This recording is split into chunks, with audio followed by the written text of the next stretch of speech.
Alors, sincères salutations à la jeune génération consciente et bienvenue dans la forêt équatoriale. Nous sommes ici à 40 degrés à l'ombre. Super. Alors, je voulais juste rappeler quelques fonctions essentielles, n'est-ce pas, de la musique. Lorsque vous êtes dans la forêt ou bien dans le feuillage comme celui-ci, vous ressentez, n'est-ce pas, des brises, du vent et parfois des insectes qui émettent des sons. Et tout cela permet, n'est-ce pas, d'apaiser l'âme de l'être. Et donc, les ancêtres avaient compris cela. Comme vous ressentez le bruit du feuillage, c'est très apaisant pour l'âme. Alors les ancêtres avaient compris qu'en essayant de reproduire des vibrations, on pouvait, n'est-ce pas, agir sur l'âme.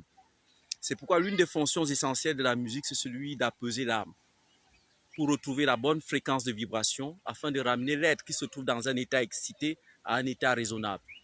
L'autre fonction aussi, c'est lorsque les chasseurs et les guerriers allaient, n'est-ce pas, affronter l'ennemi, il fallait trouver, n'est-ce pas, des fréquences de vibration intéressantes pour réveiller le guerrier mental qui s'endormait chez l'être. Et c'est pourquoi nos ancêtres étaient extrêmement courageux comparés aux Africains aujourd'hui. L'autre fonction aussi consistait à transmettre l'information. Lorsque l'Éthiopie a été attaquée par l'Italie en 1933, il y a un capitaine de vaisseau venu de la Jamaïque qui a assisté comme ça le roi d'Éthiopie en lui proposant des stratégies.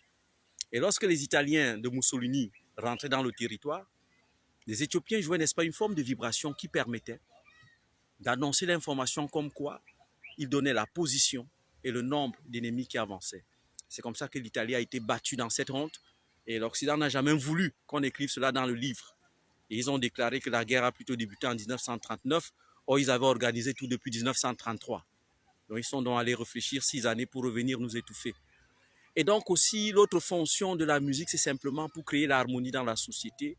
Et c'est pourquoi lorsqu'il y a de la danse en Afrique, on forme des espèces de cercles, comme pour dire nous sommes situés à égale distance du feu. Le feu qui représente ici l'énergie vitale et la connaissance. Donc c'est cette parenthèse que je voulais faire. Après, ce qu'il y a d'intéressant chez le jeune homme qui m'a interpellé tout à l'heure, il avait une peau riche en mélanine, bien noire comme on dit. Et placé là au soleil, il semblait, n'est-ce pas, interagir avec l'énergie cosmique. Et il y a juste cette petite pensée qui m'est venue à l'esprit. Pourquoi est-ce que l'homme noir a-t-il honte de sa nature? Qu'est-ce qui s'est passé? Pourtant, c'est un être magnifique. Regardez comment il rayonne avec le soleil. Regardez comment il interagit avec la nature qu'il accepte. Et pourtant, il y a une catégorie d'humains sur Terre, cette catégorie qui a décidé que l'homme noir était l'être à exclure. Quand vous voyez ces belles plantes-là, avec la mélanine, ça c'est le pigment naturel. Ça c'est un cousin du pigment que nous avons dans la peau. D'accord? Que vous connaissez très bien, la chlorophylle. Et dans la peau de l'homme noir, vous le savez, c'est très bien ce qu'on appelle le mélanine. Et chez nos cousins européens, c'est la phéomélanine, dont la différentielle se situe au niveau du soufre. Parce que dans la peau de l'homme blanc, il y a du soufre. Hein. Et tenez-vous tranquille, le soufre et l'azote, en termes d'odeur, le soufre, il sent plus fort que l'azote. Donc, ce n'est pas une injure, mais c'est pour dire, n'est-ce pas, à ceux-là qui ont tout de suite complexé l'homme noir en disant qu'il sent qu'il y avait un problème. Donc, je voulais tout simplement faire un enseignement pédagogique de quelques minutes sur comment est-ce qu'un être devrait procéder, comment est-ce qu'il faut s'accepter. Pour s'accepter, il faut regarder son être à 3 dimensions. La dimension physique, accessible à tous par les organes de sens, la dimension mentale qui peut renvoyer à la psychologie, etc. Et aussi la dimension spirituelle. Une fois que tu intègres ces 3 paramètres, tu as une idée assez précise de qui tu es.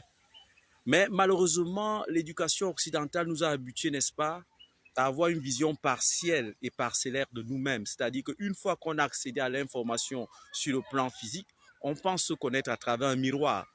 Alors, une telle approche fait en sorte que l'Africain aujourd'hui ne sait pas qui il est. Et donc, les critères sur lesquels on l'a confiné fait en sorte qu'il pense qu'il doit exclure tous ces paramètres de lui parce que la référence se trouve en Occident. Je ne dis pas tous les Occidentaux. Bien sûr, il y en a qui ont compris, il y en a même qui ont découvert que les ancêtres étaient noirs. Alors, comment un homme noir devrait se regarder? Pour cela, il faut juste justifier chaque élément de son visage et lui réexpliquer d'où ça vient. Les cheveux dits crepus de l'homme noir en réalité ne le sont pas. C'est cette protéine qui s'est simplement adaptée au soleil, comme on le répète tout le temps, et qui, n'est-ce pas, dans cette région, vous voyez, quand vous chauffez les protéines comme les œufs, vous voyez comment ça s'emballe et ça forme comme un paquet. Chaque fois qu'une protéine est en contact avec la chaleur, elle fait comme si elle se repliait sur elle-même, cette protéine. Donc les fibres de cheveux, une fois au contact avec le soleil, ils s'enroulent sous forme spirale. C'est pourquoi lorsque vous retrouvez mes cousins du côté du Tchad, que ce soit les Goranes, que vous retrouvez les Peuls, etc., cette expression est beaucoup plus prononcée, d'accord? C'est juste pour interagir avec l'énergie cosmique, mieux protéger, n'est-ce pas, ton cuir chevelure. Donc, c'est une adaptation naturelle. Et chez les Occidentaux, lorsque la chaleur touche, n'est-ce pas, cette fibre, notamment les Noirs qui sont sortis à travers la péninsule ibérique et l'isthme de Suez pour coloniser les Caucases, après avoir passé près de 30 000 années là-bas dans le froid, vous voyez comment les fibres de cheveux se sont redressées. D'accord? C'est pourquoi l'homme blanc a des cheveux beaucoup plus longs. Ça permet, n'est-ce pas,